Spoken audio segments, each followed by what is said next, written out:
Good morning, students. Welcome in today's lecture of Organization of Commerce and Management. Dear students, today we are going to start our fourth chapter, Business Services. Before starting discussion about this chapter in detail, today I would like to tell you one short story. So please listen carefully. Neeraj and his friend just pass out from university with MBA degree. Neeraj and his friends, they come together and decides to start a combined business. They were not financially sound, and yet they have decided to set up a garment manufacturing unit. For financial arrangement, for taking the help, they approach a bank with the proposal for financing their project. Bank manager sanctioned their plan and their project commenced, and now their unit is ready for manufacturing soon.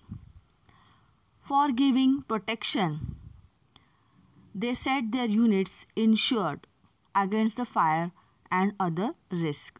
As you know, while doing the business, always there are various risks. So to protect their business from these various risks, they take the help of insurance company.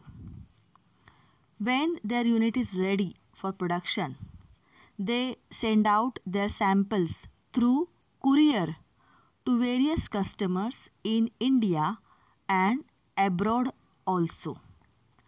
Based on this, they get both domestic and export orders. Now they dispatch the goods by road transport to various domestic customers, and for export business they send their goods by road transport to the port, where it is examined or checked by customs and then stored in the customs warehouses till the concerned ship arrives. It means they started domestic business with the help of road transport, and for export business they starts taking help of water transport. While doing the export business, Neeraj and his friends required to store that goods in the warehouses which are situated near the port area. Port म्हणजे बंदर, समुद्राच्या जवळ जे बंदर असतं त्याला port असं म्हणतात. आणि समुद्राच्या किनारी हे वेअरहाऊसेस गव्हर्मेंटचे असतात किंवा प्रायव्हेटसुद्धा असतात. तर त्या वेअरहाऊसेसमध्ये हे गुड्स काय केले जातात, साठवले जातात. आणि ज्यावेळी शिप येतं, जहाज येतं, त्यावेळी बिझनेसमॅन काय करू शकतात की आपला माल या जहाजांमध्ये ठेवून त्या देशाला ते पाठवू शकतात. So Neeraj and his friend started the same. So they understood that the importance of all these supporting services while doing the business. Now, which supporting agency helps Neeraj and his friend? Yes, banking, warehousing, transport, communication, insurance. So all these are the supporting agencies which help Neeraj and his friend while doing the business. So from this, Neeraj understood the help of all these supporting agency. Without service, without help of all these supporting agency, doing the business is just impossible. So this is understood by Neeraj and his friends. For smooth functioning of business, helping hand is needed, and this helping hand is provided by bank, insurance companies, warehouses, transport and communication system. So all these factors are very important for conducting business activities without any hindrance or difficulties. So all these helping agencies are nothing but the business services. See on the screen, every businessman is required to take the help of banking institution to give the security to the business property. He takes the insurance policy. Now the demand is more and all the industrialists or the producers are taking the production on large scale. So making the stock of the goods is very essential. And when the stock of goods is there, then keeping that goods in a well condition is very much important, and for that, for storing purpose, warehouse facility is used. Then for doing the domestic business and foreign business, transport service is also essential for sending the goods within the country from the place of production to the place of consumption, and within the country and outside the country, means to deal with the foreign country. Transport system helps the producer, or we can say to the businessman. And for doing the communication with all the related people of the business, this communication system helps the businessman. So we can say banking, insurance, warehousing, transport and communication. These are the all agencies which are providing support to the business. तर विद्यार्थी मित्रांनो, मी तुम्हाला एक लहानशी गोष्ट सांगितली. यामध्ये नीरज आणि त्याचे मित्रमंडळी एकत्र येऊन व्यवसाय करू इच्छितात. आता त्यांनी गारमेंटचा बिझनेस सुरू केला.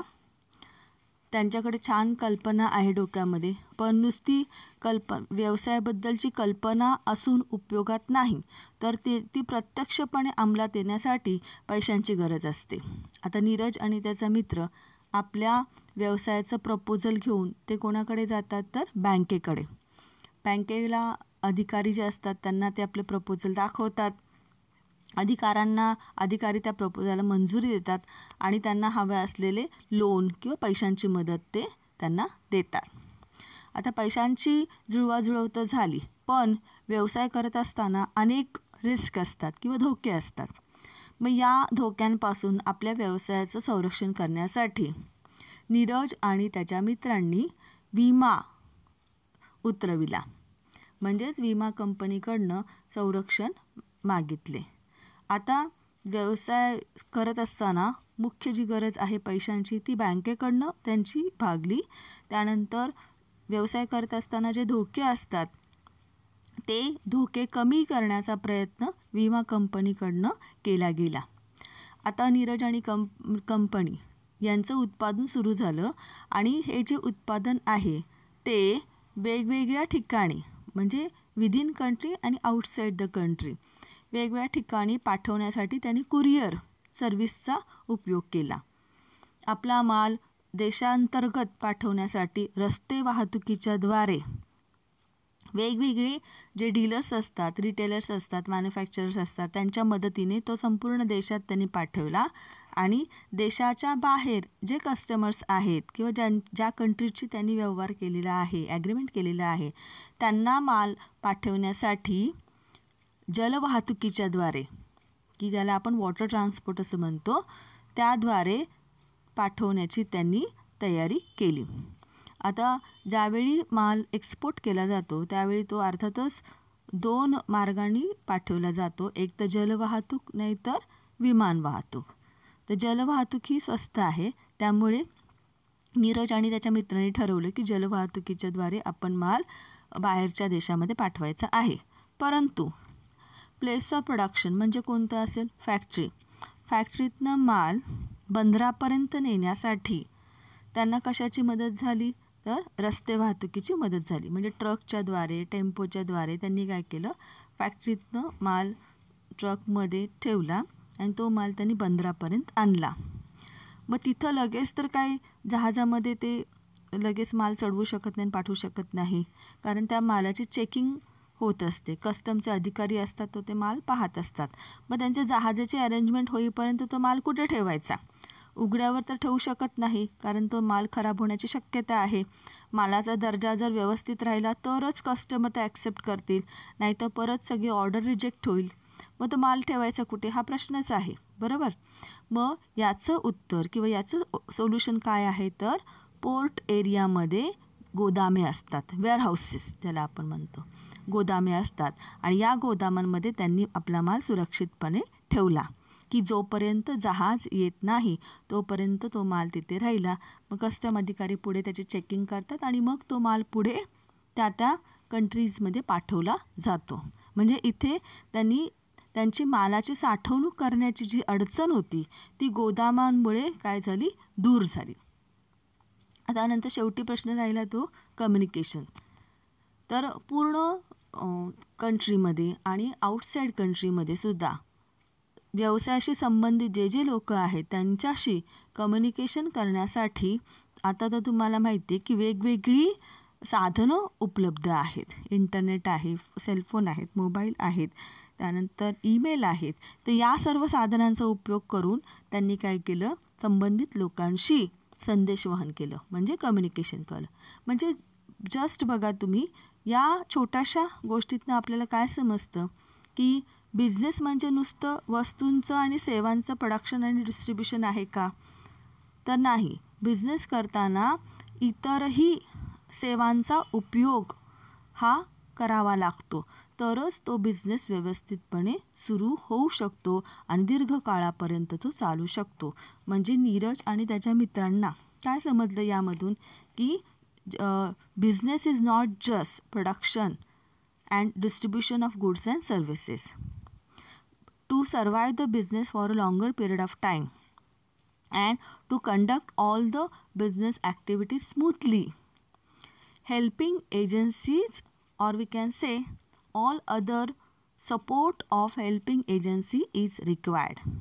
And all these helping agencies are nothing but banking, insurance, warehousing, transport and communication. These are the services which are providing support to the business for running it for a longer period of time and successfully.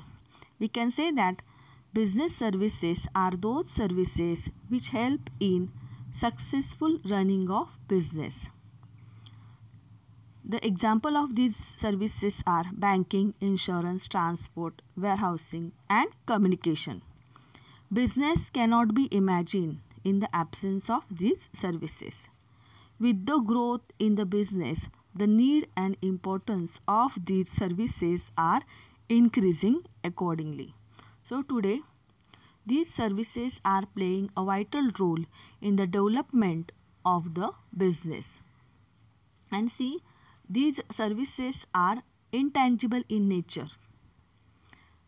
You cannot see these services, but you can have the experience of these services. Now, what is the meaning or proper definition of these services? Look at the screen.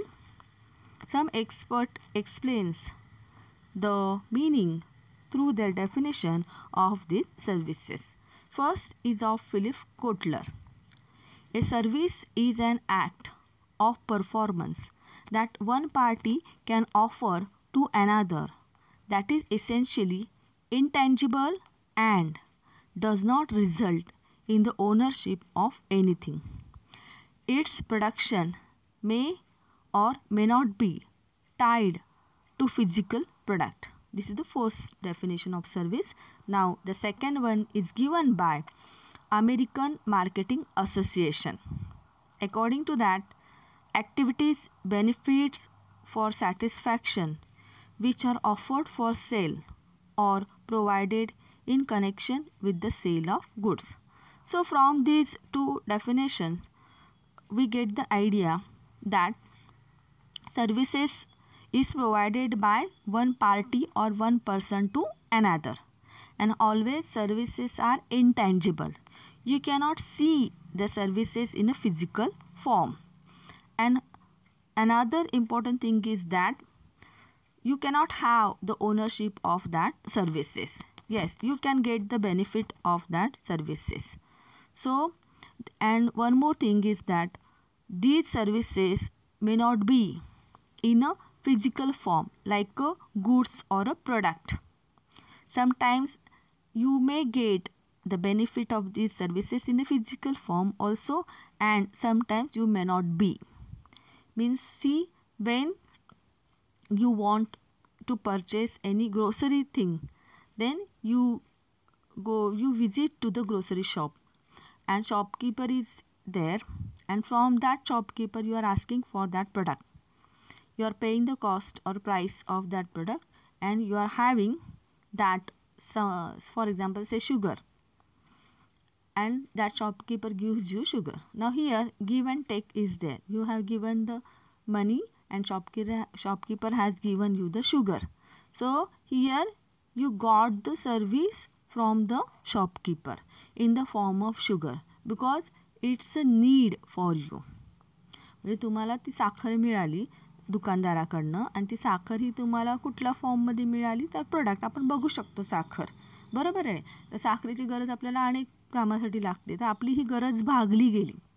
आपल्याला त्या दुकानदाराकडनं service मिळाली. दुकानदार तिथे त्या दुकानामध्ये होता, आपण त्याला त्याची किंमत दिली, दुकानदाराने आपल्याला साखर दिली, म्हणजे आपल्याला त्याच्याकडनं नक्कीच सर्व्हिस ही मिळालेली आहे.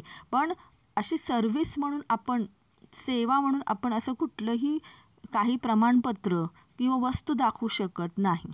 पण आपली साखरेची जी गरज आहे ती त्याच्याकडनं भागली गेली, याचाच अर्थ आपल्याला त्याच्याकडनं काय मिळाली, सेवा मिळाली.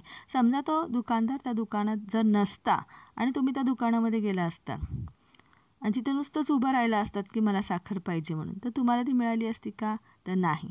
अर्थातच तिकडे साखर देणारा दुकानदार तिकडे प्रेझेंट होता, त्यामुळे तुम्हाला ती मिळाली, म्हणजे त्याने तुम्हाला सर्व्हिस प्रोव्हाइड केली. पण सर्व्हिस असं पर्टिक्युलर फॉर्ममध्ये तुम्हाला ती दिसू शकत नाही.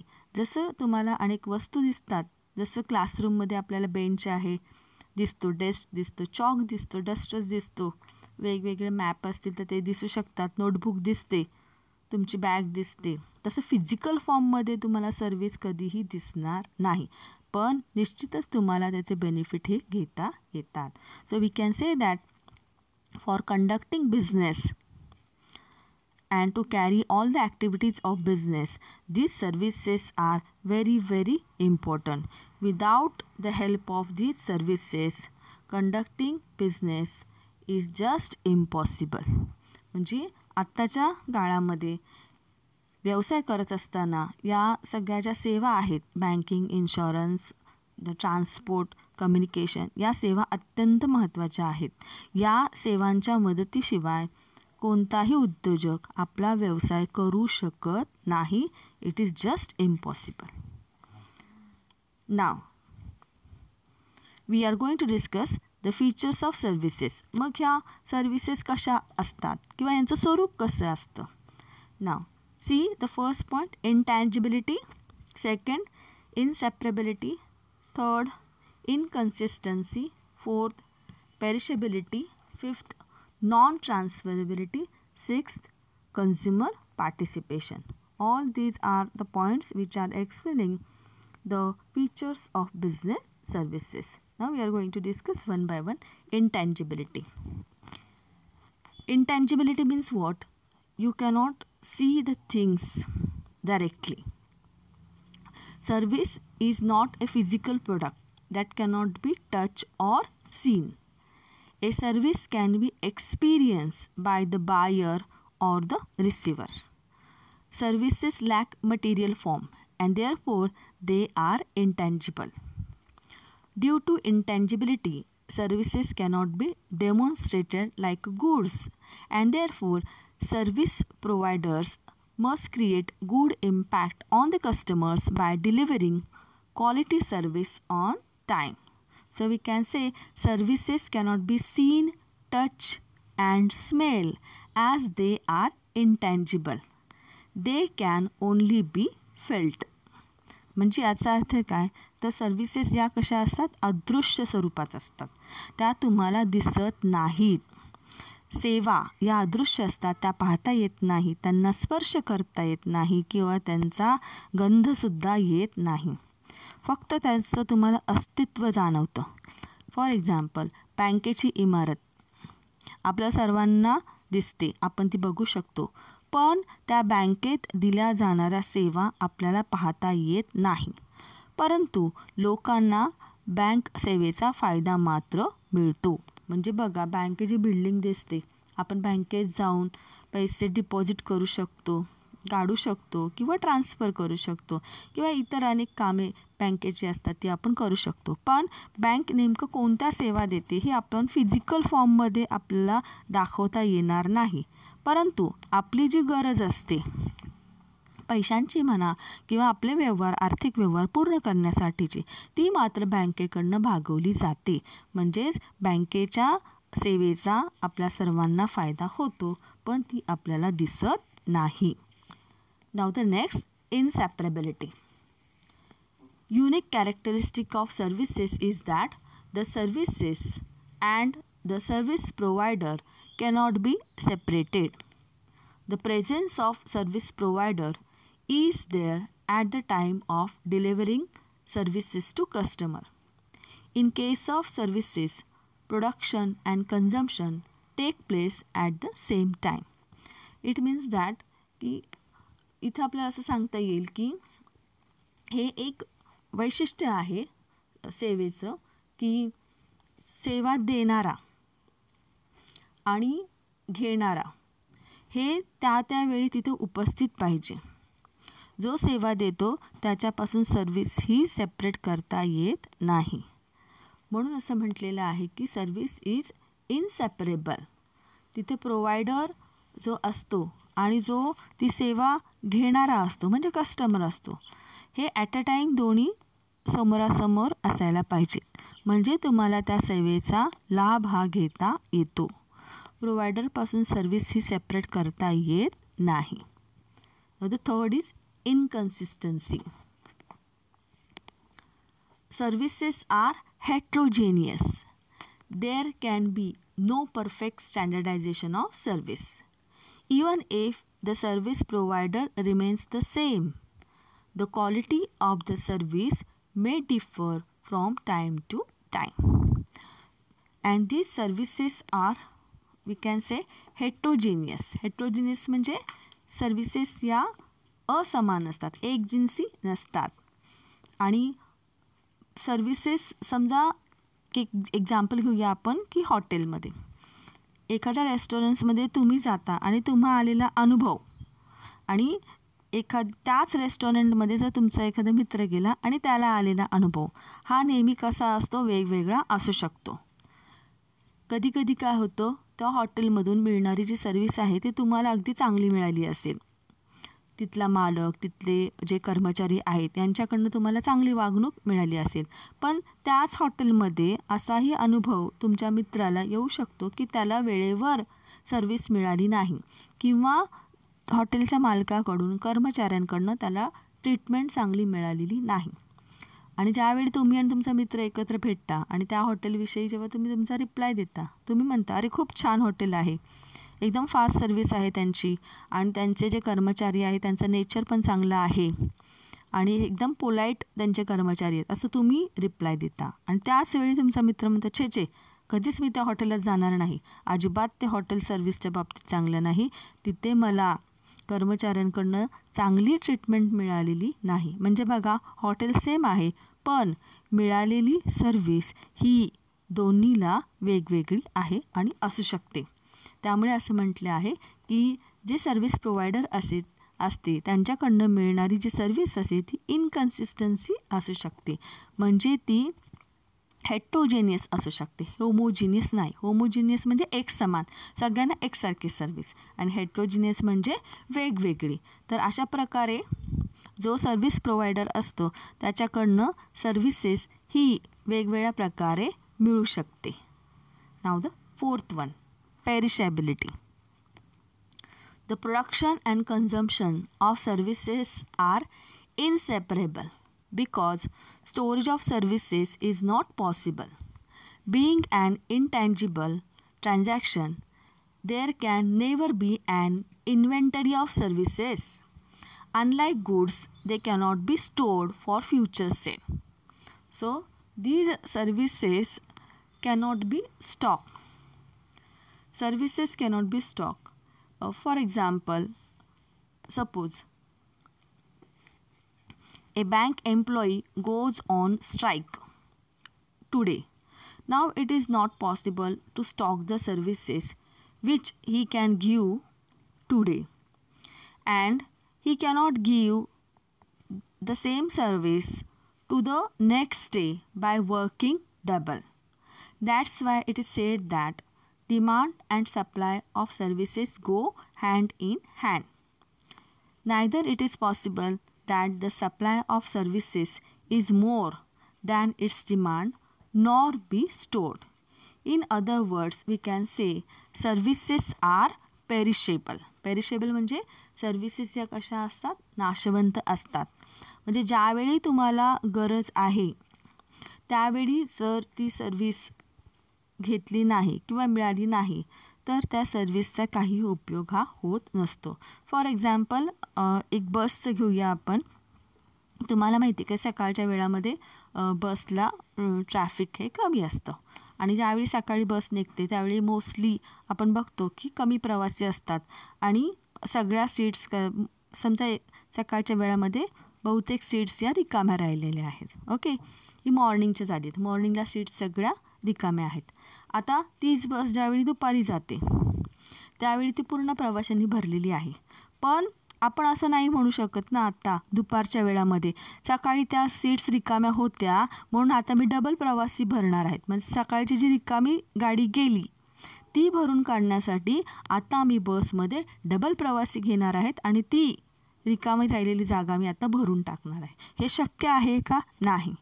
सकाळचा सर्व्हिस होती ती सकाळीच यूज करायला पाहिजे होती आणि दुपारची सर्व्हिस आहे बसची ती दुपारीच यूज करायला पाहिजे. म्हणजे सकाळी जी गाडी रिकामी गेली, बसच्या सीट्स रिकाम्या राहिल्या, त्या शेवटी काय राहिल्या, शेवटी त्या रिकाम्याच राहिल्या. म्हणजे त्याचा उपयोग हा लोकांना झाला नाही, कस्टमरला झाला नाही, कारण तिथे कस्टमरच नव्हते. पण दुपारच्या वेळी ज्यावेळी गर्दीची वेळ असते अनेक कस्टमर्स येतात तिथे बसण्यासाठी, त्या बसची सेवा घेण्यासाठी, प्रवास करण्यासाठी, तेव्हा तो ड्रायव्हर असं नाही म्हणू शकत की सकाळी या सीट रिकाम्या होत्या, आता ती रिकामी जागा मी भरून काढण्यासाठी त्या सीटवर जिथे आपण सहजपणे 2 प्रवासी बसतो तिथे मी 4 प्रवासी बसवू शकतो. हे शक्य नाही आहे. म्हणून सर्व्हिसेस या कशा असतात, पेरिशेबल असतात. त्यांची आपण साठवणूक करू शकत नाही, त्या साठवता येत नाही. म्हणून जेव्हा जेव्हा सर्व्हिस तिथे आहे तेव्हा ती यूज करण्यासाठी तिथे प्रॉपर ते कस्टमर्स पाहिजेत, कन्झ्युमर्स पाहिजेत किंवा ज्याला त्या सर्व्हिसची गरज आहे ती व्यक्ती तिथे असायला पाहिजे, म्हणजेच त्या सर्व्हिसचा वापर हा होऊ शकतो. Now the next feature is non-transferability. Unlike goods, all services are non-transferable in nature. The ownership of services cannot be transferred from service provider to customer. See, take the example of doctor. आता इथे काय सांगितलेलं आहे की services या non transferable असतात आणि त्याची ओनरशिप ही प्रोवायडरकडून जो यूजर आहे किंवा कस्टमर आहे त्याला त्या सर्व्हिसची ओनरशिप देता येत नाही. आता मी आत्ता तुम्हाला सांगितलं की डॉक्टर्स एक्झाम्पल घ्या. ज्यावेळी तुम्ही आजारी पडता त्यावेळी तुम्ही डॉक्टरकडे जाता, डॉक्टर तुम्हाला चेकअप करतात, औषधं गोळ्या देतात आणि मग तुम्ही त्यांची जी काही फीस असेल ती डॉक्टरला तुम्ही पेड करता. आता इथे डॉक्टरने तुम्हाला सर्व्हिस दिलेली आहे, बरोबर, आणि त्याच्यासाठी तुम्ही फीसही दिलेली आहे डॉक्टरांची. पण डॉक्टरांना फीस दिलेली आहे म्हणून तुम्ही त्या डॉक्टरच्या सर्व्हिसेसची ओनरशिप तुम्हाला मिळत नाही. म्हणजे असं नाही होऊ शकत की नेक्स्ट टाईम तुम्ही जेव्हा परत आजारी पडता आणि डॉक्टरांकडे जाता तेव्हा तुम्ही त्यांना म्हणायचं की आम्हाला आता तुम्ही चेकअप करा आणि आम्ही तुम्हाला त्याचे पैसेसुद्धा देणार नाही, कारण मागच्या वेळी मी आलो होतो आणि तुम्हाला त्याचे पैसे दिले, तर तुमच्या सर्व्हिसची ओनरशिप आता मला मिळालेली आहे असं आपण म्हणू शकत नाही. कारण ज्या वेळी जेव्हा तुम्ही सर्व्हिस यूज करता त्यावेळी तुम्ही त्याचे पैसे पेड करता आणि नेक्स्ट टाईम परत जेव्हा तुम्हाला त्या सर्व्हिसची गरज असते तेव्हा परत तुम्हाला त्याचे पैसे किंवा जे काही त्याची कॉस्ट असेल ती पेड करावी लागते. म्हणून असं म्हणलेलं आहे की सर्व्हिसेस या नॉन ट्रान्सफरेबल असतात. म्हणजे जो प्रोव्हायडर असतो त्याच्याकडनं जो यूजर असतो त्याच्याकडे या सर्व्हिसेस जातात. म्हणजे प्रोव्हायडरची सर्व्हिस देत असतो, तो देत असतो, म्हणून त्याची पूर्ण ओनरशिप यूजरला मिळत नाही. आणखीन एक उदाहरण घेऊया. A customer can book hotel room but the ownership of rooms remains with the hotelier. म्हणजे हॉटेलमध्ये जाऊन ज्यावेळी आपल्याला गरज असते तेव्हा आपण एखादी रूम बुक करू शकतो एखाद्या दिवसासाठी किंवा 2 दिवसासाठी, पण ती रूम आपण बुक केली आहे म्हणून कायम त्या रूमची मालकी आपल्यालाच मिळते असं होत नाही. आपण 2 दिवसासाठी ती रूम बुक केलेली आहे तर 2 दिवसाची सर्व्हिस आपल्याला त्या हॉटेल मालकाकडनं मिळू शकते, पण त्या रूमची मालकी आपल्याला मिळत नाही. 2 दिवस झाले की आपली त्याच्यावरचा ताबा हा निघून जातो. म्हणून असं म्हटलेलं आहे की सर्व्हिस या कशा असतात, नॉन ट्रान्सफरेबल असतात.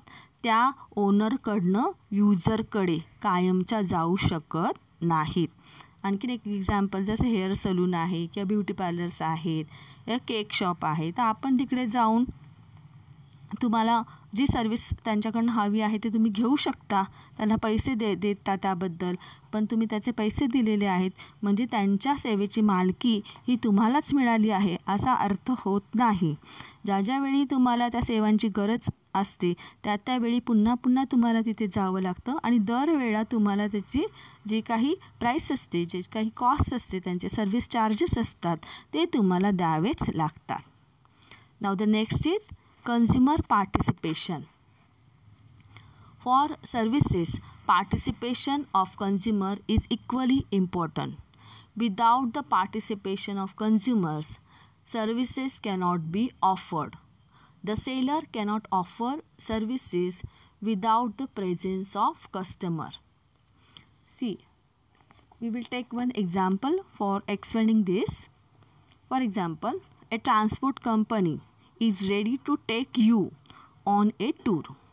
A bus is ready and waiting for the passenger. Now, if the passenger wishes to avail the service, he has to travel in the bus. Without the participation of the customer, it is not possible to avail the benefit of these services.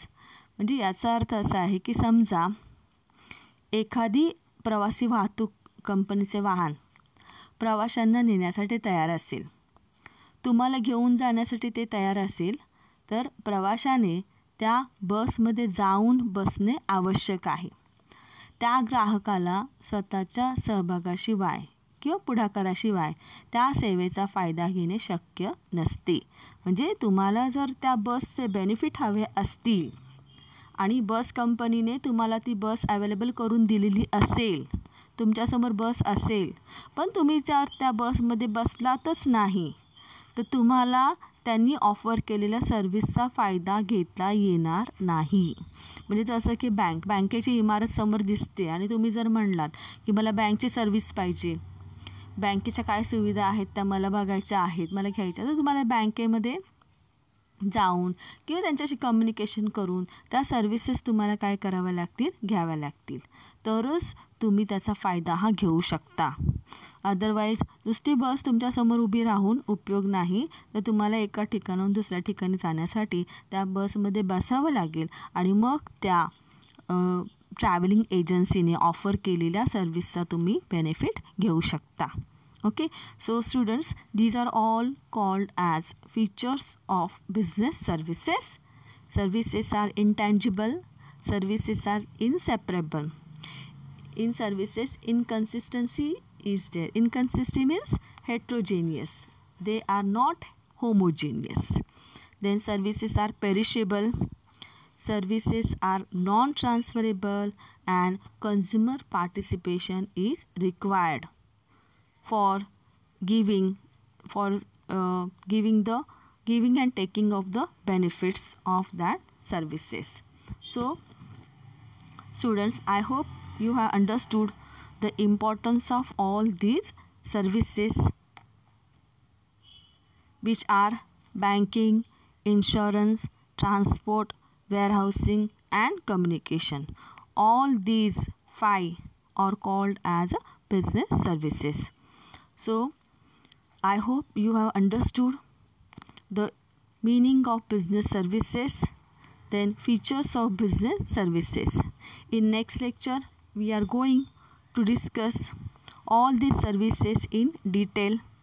We are starting the services with the first, and it is banking, in our next lecture. Till then, take care, be happy, goodbye, and thank you.